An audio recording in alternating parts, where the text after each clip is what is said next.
നിമിഷപ്രിയയുടെ വധശിക്ഷ റദ്ദാക്കി എന്നുള്ള സന്തോഷമുള്ള കിടിലൻ വാർത്ത കേട്ടാണ് ഇന്ന് പലരും ഉണർന്നത്. എന്നാൽ അതങ്ങനെയാവരുത് എന്ന് പറയാനാണ് പലർക്കും താല്പര്യം എന്ന ദുഃഖം കൂടി നമുക്ക് മനസ്സിലാകുകയാണ്. അതായത് യമനിൽ വധശിക്ഷയ്ക്ക് വിധിക്കപ്പെട്ട നിമിഷപ്രിയയുടെ കാര്യത്തിൽ കേന്ദ്ര സർക്കാരും കാന്തപുരം അബൂബക്കർ മുസ്ലിയാരും തമ്മിൽ യുദ്ധത്തിന് കോപ്പുകൂട്ടുകയാണ് യഥാർത്ഥത്തിൽ. വധശിക്ഷയ്ക്ക് വിധിക്കപ്പെട്ട് ഒരു ഇന്ത്യക്കാരി ജീവന് വേണ്ടി യാചിക്കുമ്പോൾ അതിന് എല്ലാ സഹായവും ചെയ്തു കൊടുക്കാൻ തയ്യാറായ കാന്തപുരത്തിൻ്റെ ഓരോ നീക്കങ്ങളും കേന്ദ്രം തകർക്കുകയാണ്. അതിൻ്റെ ഭാഗമാണ് കുറച്ചു ദിവസങ്ങൾക്ക് മുൻപ് സുപ്രീം കോടതിയിൽ കേന്ദ്രം കാന്തപുരത്തിൻ്റെ വായടപ്പിക്കാനുള്ള നീക്കം നടത്തിയത്. എന്നാൽ പറഞ്ഞതിൽ ഉറച്ചു നിൽക്കുന്നുവെന്ന് കാന്തപുരത്തിൻ്റെ ഓഫീസ് വ്യക്തമാക്കിയിരിക്കുകയാണ്. വധശിക്ഷ യമൻ റദ്ദാക്കി എന്ന കാര്യം വലിയ ആശ്വാസമാണ് നൽകുന്നത്. അതാണ് കാന്തപുരം ഈ രാജ്യത്തെ അറിയിച്ചത്. എന്നാൽ അങ്ങനെ വധശിക്ഷ ഇല്ലാതാകില്ല എന്ന നിലപാടിലാണ് കേന്ദ്ര വിദേശകാര്യ മന്ത്രാലയം ഉള്ളത്. നിമിഷപ്രിയയുടെ വധശിക്ഷ ഒഴിവാക്കി എന്ന വാർത്തയാണ് കാന്തപുരം അദ്ദേഹത്തിൻ്റെ എക്സിൽ പങ്കുവച്ചിരുന്നത്. പക്ഷേ അത് ഒഴിവാക്കിയതായി കണ്ടതോടെയാണ് വലിയ ചർച്ചയ്ക്ക് ഇത് വിധേയമാകുന്നത്. എന്നാൽ നിമിഷപ്രിയയുടെ വധശിക്ഷ സംബന്ധിച്ച് ഇന്നലെ പറഞ്ഞ കാര്യങ്ങളിൽ താൻ ഉറച്ചു നിൽക്കുന്നു.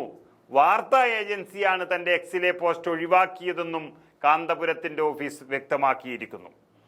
കാന്തപുരം ഓഫീസിനെ കോട്ട് ചെയ്തുകൊണ്ടുള്ള വാർത്താ ഏജൻസിയുടെ വാർത്തയാണ് ഷെയർ ചെയ്തിരുന്നത്.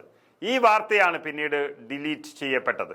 അങ്ങനെ പോസ്റ്റ് ഇട്ടും പോസ്റ്റ് ഡിലീറ്റ് ചെയ്തും ഒരു ജീവൻ വെച്ച് കളിക്കുകയാണ്. കാന്തപുരത്തിൻ്റെ ഇടപെടൽ BJP-ക്കാർക്ക് ദഹിക്കുന്നില്ല എന്നുള്ളതാണ് സത്യം. അദ്ദേഹത്തിൻ്റെ പേരിൽ ഒരു ജീവൻ രക്ഷപ്പെടുന്നത് ഒരു വലിയ കാരുണ്യമാണ് എങ്കിൽ അത് വേണ്ട എന്ന് ചിന്തിക്കുന്നവരെ പോലെയാണ് ചിലർ ഇവിടെ പെരുമാറുന്നത്. അതാണ് ഈ അനിശ്ചിതത്വത്തിന് കാരണം. നരേന്ദ്രമോദിയുടെ കേന്ദ്രത്തിനേക്കാളും വലിയൊരു കാന്തപുരമോ എന്ന ഒരു ചോദ്യം പലരുടെയും മനസ്സിൽ വന്നിരിക്കുന്നു എന്നുള്ളതാണ്. അതാണ് നിമിഷപ്രിയയുടെ വധശിക്ഷ നീട്ടിവെച്ചതടക്കമുള്ള വാർത്ത പുറത്തു വന്നതിന് ശേഷം കാന്തപുരത്തിൻ്റെ ഇടപെടലിനെ ചൊല്ലി അവകാശവാദങ്ങളും തർക്കങ്ങളുമൊക്കെ ഇങ്ങനെ നടന്നുകൊണ്ടിരിക്കുന്നത്. ഇക്കഴിഞ്ഞ 16-ാം തീയതി നമുക്കറിയാം വധശിക്ഷ നടപ്പിലാക്കേണ്ടതായിരുന്നു. എന്നാൽ അത് മാറ്റിവെച്ചു. അത് തന്നെ വലിയൊരു കാര്യമായിരുന്നു. ആ മാറ്റിവെച്ചത് കാന്തപുരത്തിൻ്റെ ഇടപെടൽ കൊണ്ട് എന്നുള്ളൊരു സത്യം ഈ രാജ്യം അറിഞ്ഞു. അന്ന് തന്നെ തുടങ്ങിയതാണ് ഈ ചൊറിച്ചൽ.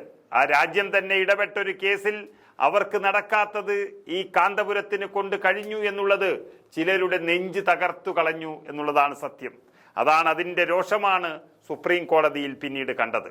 ഇതൊരു ജീവന്റെ പ്രശ്നമെന്നും കുടുംബമല്ലാതെ പുറത്തുനിന്ന് ഒരാളും ഇതിൽ ഇടപെടേണ്ടെന്നും കേന്ദ്രം കോടതിയെ അറിയിക്കുകയായിരുന്നു.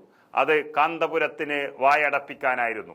അങ്ങനെയാണ് കാന്തപുരത്തെ പൂട്ടാൻ BJP സർക്കാർ പണിയെടുത്തത്. എന്നാൽ ഇതിനിടെ ഇന്നലെ നിമിഷപ്രിയയുടെ വധശിക്ഷ റദ്ദാക്കാൻ ധാരണയായെന്നും ഇക്കാര്യത്തിൽ യമനിൽ നിന്ന് സ്ഥിരീകരണം ലഭിച്ചുവെന്നും യമനിലെ സൂഫി പണ്ഡിതന്റെ ശിഷ്യനായ ജവാദ് മുസ്തഫ വ്യക്തമാക്കുകയും ചെയ്തു. കഴിഞ്ഞ 14-നാണ് വധശിക്ഷ മരവിപ്പിച്ചതായുള്ള വിവരം ലഭിക്കുന്നത്.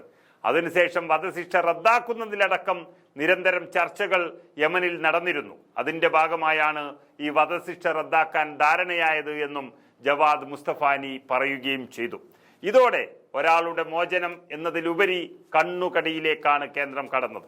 യമനിൽ വധശിക്ഷയ്ക്ക് വിധിക്കപ്പെട്ട നിമിഷപ്രിയയുടെ ശിക്ഷ റദ്ദാക്കി എന്ന പ്രചരണങ്ങൾ അടിസ്ഥാനരഹിതമെന്ന് പറഞ്ഞ് തള്ളിയിരിക്കുകയാണ് കേന്ദ്ര വിദേശകാര്യ മന്ത്രാലയം. എന്നു മാത്രമല്ല, ഒരു സഹായം തനിക്ക് കഴിയുന്നത് പോലെ നടത്താനും ജീവൻ രക്ഷിക്കാനും ഇറങ്ങിയ കാന്തപുരത്തെ പൂർണ്ണമായും നിരുത്സാഹപ്പെടുത്താനാണ് കേന്ദ്രത്തിന്റെ നീക്കം എന്ന് പലരും പറഞ്ഞു തുടങ്ങി. കേന്ദ്രം വളരെ വ്യക്തമായി ചില കാര്യങ്ങൾ ഉറപ്പിച്ചു പറയുകയും ചെയ്തിരിക്കുന്നു.